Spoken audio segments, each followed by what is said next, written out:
The storm raged outside, lightning illuminating the decayed walls of the abandoned mansion. Ethan's footsteps echoed as he stepped cautiously into the dark hallway. The air was thick with the scent of damp wood and something else, something sweet, intoxicating, yet unfamiliar. A whisper curled through the silence. "You came for me." He froze. The voice was soft, sultry, yet carried an unnatural weight. Slowly, he turned. She stood in the moonlight filtering through the cracked window. Her long, dark hair cascading over her bare shoulders, her form draped in a translucent gown that shimmered unnaturally. Her lips parted slightly, as if savoring the moment.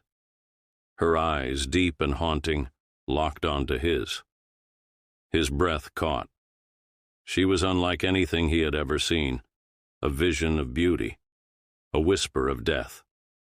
"Who are you?" he asked, his voice barely above a whisper. She stepped forward, her movements impossibly fluid.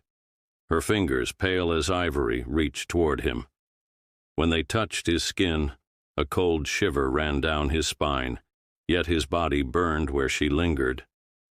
"You already know me, Ethan," she murmured. "I've been waiting for you."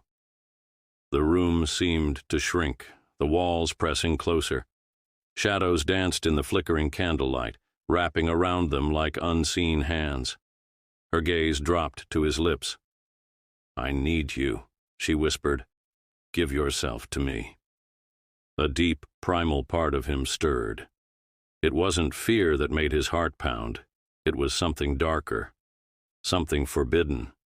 Her presence was intoxicating, her touch consuming. But somewhere in the back of his mind, a warning echoed, a feeling that if he gave in, he would never leave this place.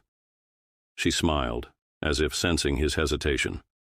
Her fingers trailed down his chest, slow, deliberate. "Once you have me, there's no turning back." The candlelight flickered.